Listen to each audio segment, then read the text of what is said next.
nhớ rằng nè ít trồng nhà trồng gì trồng phong trồng dư một thiết chua nè nó cũng cho bé muốn gì sai bà đi nắm nghe rồi xí nè được họ bé bỏ nó do lút thang có và là nhìn nhìn có và giờ muốn trên có lo thì họ giờ lại có mê mù xí nè thì mù chọn chuyện thì nó chỉ họ lúc bà nắm nghe rồi nè ta cũng mua xí lúc này nó sẽ dùng chả nè sẽ tập ở đây tao hỏi mua ra chỉ trong con sắp nữa khi chỉ đi nào bỏ nó chỉ đi một tự tao ở đây lo rồi nữa cái tí không gì nữa bây ta tao giờ tỉnh con đây này cái trâu xa lăng này cú giờ tụt trả là này giờ phần con của nó này tí này sai này này lúng ô để nó đi lo luôn này nè mong đi cho chở bớt lử tí nó đó giờ mình chỉnh con đó ông có lon có khiu đây có để sàn đây luôn nói này luôn nhớ bút tí nó thì nó có lấy thâu nó thâu chơi thâu nó nè cho nên sai là của tí trắng con rồi để chơi con đó chỉ là chơi chơi đó còn lấy đấy anh thu đi bà lắm nghe nữa chị nó chỉ mấy ái thôi rồi chị nó lo cho cô tổ đó đâu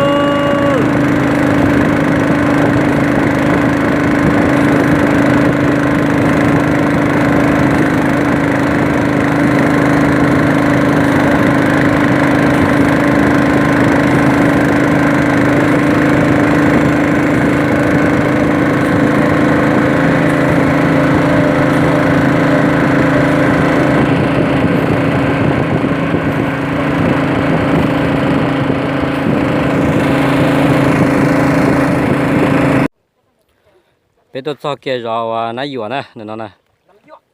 này rồi nắm vừa nè không còn tiền nãy vừa nó nè so và khổ bỏ bố tập ở đây chỉ lúc tới rồi kia nè nói lúc tới rồi kia nè đi nhà vô luôn đo số rồi nè lúc chạy đi lo chuyện tập rồi nè chỗ đi đo số bao tiền luôn chỉ và khổ thôi nè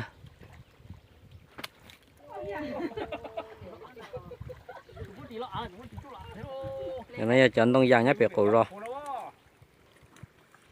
rồi sử dụng nhá bố thì khó đất đỡ thì nó sẽ nhá kia nó khó đất đỡ thì nó nữa, đấy thôi rồi chỉ bỏ nữa, tại chỉ tại chỉ nói nhau họ để tạo hay chỉ chỉ bỏ hai lì nữa, bắt đầu rồi nó đây, nhiều một tuần gì nè, tuần này của tôi đã lâu rồi, tôi căng tít tía hay là tuần gì nó nua.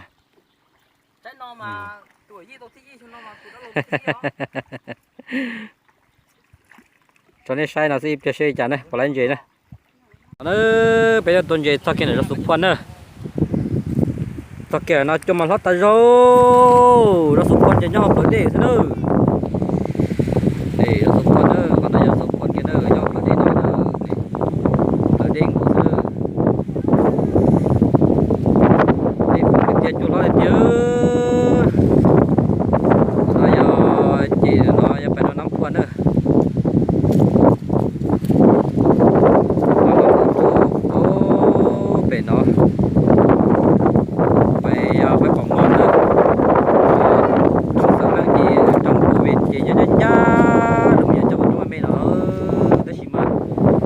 để thế chị chỗ thế chị bỏ nó chỉ đi nữa thì nó thay mình đi không có để sai nữa thì tôi làm một nhớ rèn nó đi hết rồi nhập bóp tôi đi phải nó thay thế nữa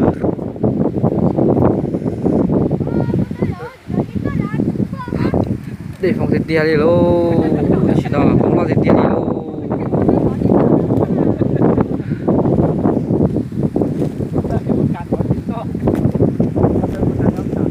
na phải bỏ mầm nữa, giờ một chỗ phù biển lô, một chỗ trong sân là nhà chỉ một chuyện nó muốn nữa. Còn là chỉ nó mà do là một chỗ để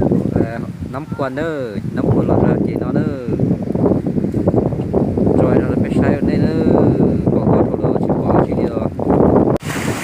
lo để tia đó ta chỉ nó bây một chỉ tao tự lý đó bây mong con chờ tự ta này con chờ tự ta trả chơi chết thì nó ta nó sẽ để phồng luôn mà nó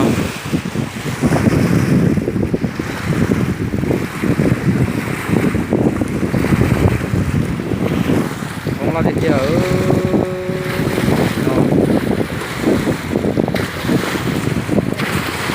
trên vui đỡ bầu luôn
nó đơn tụi đây là đá nè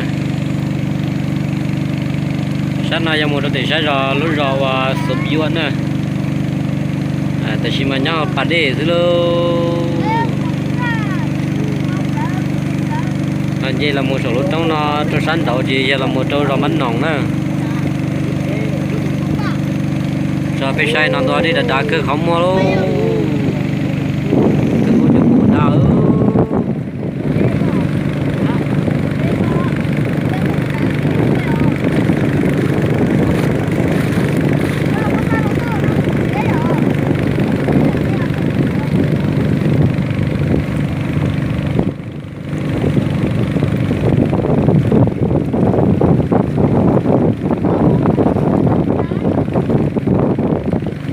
tụi nó đi trả lại tiền đó tụi nó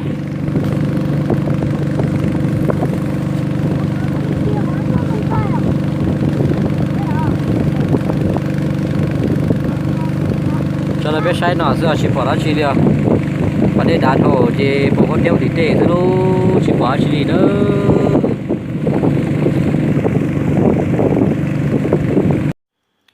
nên thì bỏ của cho khí thia của cho video nó là thọ baกดไลค์กดแชร์เทียกดติดตามตัวกูเทียนะออริจินอลดอทอก็จะได้เนื้อรงออริจินอลนะ